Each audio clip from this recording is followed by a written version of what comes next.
नमस्कार भक्तजनों, आप सभी का इस भक्ति चैनल पर बहुत बहुत स्वागत है। कथा प्रारंभ करने से पूर्व आप सभी से निवेदन है कि आप इस भक्ति भरे चैनल को सब्सक्राइब करें तथा बेल आइकन को अवश्य प्रेस करें। आज हम रविवार व्रत कथा एवं विधि का श्रवण करेंगे।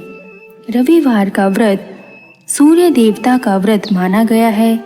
जो इस व्रत को करता है वह तेजस्वी, स्वाभिमानी एवं प्रसिद्धि पाने वाला होता है। यह व्रत अति श्रेष्ठ कहा गया है। यह व्रत इस प्रकार से करें। इसकी विधि इस प्रकार है। सर्व मनोकामनाओं की पूर्ति हेतु रविवार का व्रत श्रेष्ठ है। प्रातःकाल स्नान से निवृत्त होकर स्वच्छ वस्त्र धारण करने चाहिए। फिर सूर्य चालीसा, सूर्य पुराण का पाठ करें और सूर्य देव को जल में पुष्प डालकर अर्घ्य दें तथा अगरबत्ती जलाकर आरती उतारें। इसके पश्चात शांत चित्त होकर परमात्मा का स्मरण करें। भोजन एक ही समय करना चाहिए। भोजन तथा फलाहार सूर्य का प्रकाश रहते ही कर लेना चाहिए। यदि निराहार रहने पर सूर्य छिप जाए तो दूसरे दिन सूर्य उदय हो जाने पर अर्घ्य देने के बाद ही भोजन करें। व्रत के अंत में व्रत कथा सुननी चाहिए। व्रत के दिन नमकीन तेल युक्त भोजन कदापि न ग्रहण करें। इस व्रत के करने से मान सम्मान बढ़ता है तथा शत्रुओं का क्षय होता है। उदर की पीड़ा, आँख की पीड़ा के अतिरिक्त अन्य सब पीड़ाएं दूर होती हैं। इसकी कथा इस प्रकार है। एक बुढ़िया थी।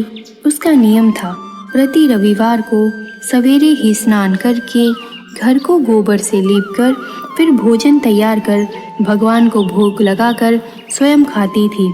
ऐसा करने से उसका घर अनेक प्रकार से धन धान्य से पूर्ण था। श्री हरि की कृपा से घर में किसी प्रकार का विघ्न या दुख नहीं था। सब प्रकार से घर में आनंद रहता था। इस तरह कुछ दिन बीत जाने पर उसकी एक पड़ोसन, जिसकी गाय का गोबर बुढ़िया लाया करती थी, सोचने लगी कि यह बुढ़िया हमेशा मेरी गाय का गोबर ले जाती है, इसलिए अपनी गाय को अंदर बांधने लगी। बुढ़िया को गोबर न मिलने से रविवार के दिन अपने घर को न लीप सकी, इसलिए उसने न तो भोजन लगाया न ही सूर्य देव को भोग लगाया तथा स्वयं भी भोजन नहीं किया। इस प्रकार उसने निराहार व्रत किया और भूखी ही सो गई।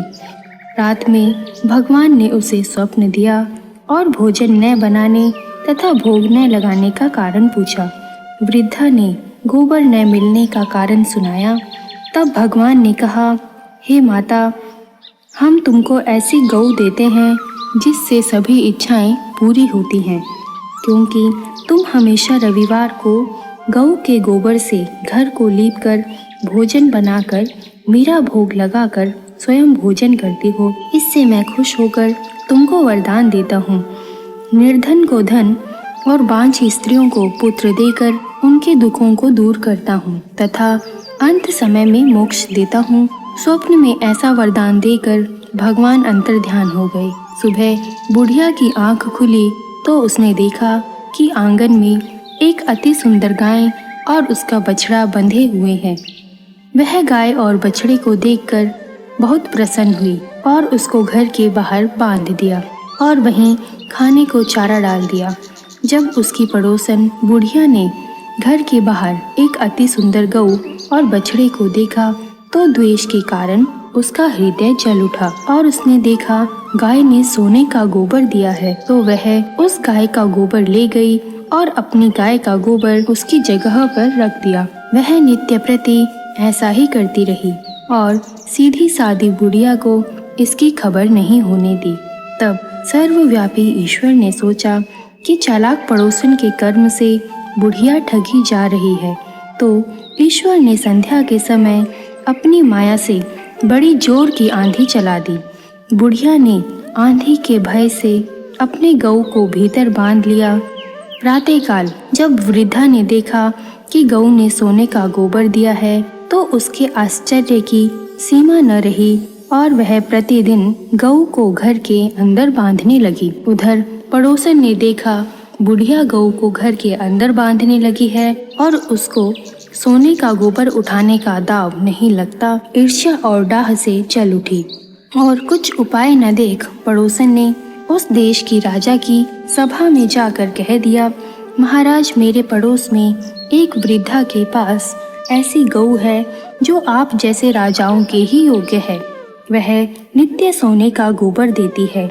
आप उस सोने से प्रजा का पालन करिए। वह वृद्धा इतने सोने का क्या करेगी? राजा ने यह बात सुन अपने दूतों को वृद्धा के घर से गऊ लाने की आज्ञा दी। वृद्धा प्रातः ईश्वर का भोग लगाकर भोजन ग्रहण करने ही जा रही थी कि राजा के कर्मचारी गऊ खोलकर ले गए। बुढ़िया काफी रोई चिल्लाई, किंतु कर्मचारियों के समक्ष कोई क्या कहता। उस दिन वृद्धा गऊ के वियोग में भोजन न खा सकी और रात को रो रो कर ईश्वर से गऊ को पुनः पाने की प्रार्थना करती रही। उधर राजा गाय को देखकर बहुत प्रसन्न हुआ, लेकिन जैसे ही सुबह उठा महल सारा गोबर से भरा हुआ था। राजा यह देखकर घबरा गया। भगवान ने रात्रि में स्वप्न में कहा, हे राजा, गाय वृद्धा को लौटाने में ही तेरा भला है। उसकी रविवार के व्रत से प्रसन्न होकर मैंने उसे गाय दी थी। प्रातः होते ही राजा ने वृद्धा को बुलाकर बहुत से धन के साथ सम्मान सहित गऊ और बछड़ा लौटा दिया। उसके पड़ोसिन को बुलाकर उचित दंड दिया। इतना करने के बाद राजा के महल से गंदगी दूर हुई। उसी दिन से राजा ने नगरवासियों को आदेश दिया कि राज्य की तथा समस्त मनोकामनाओं की पूर्ति के लिए रविवार का व्रत रखा करो। व्रत करने से नगर के लोग सुखी जीवन व्यतीत करने लगे। कोई भी बीमारी तथा प्रकृति का प्रकोप उस नगर पर नहीं होता था। सारी प्रजा सुख से रहने लगी। यह कथा सुनने के लिए आपका बहुत बहुत धन्यवाद। आपका दिन शुभ हो।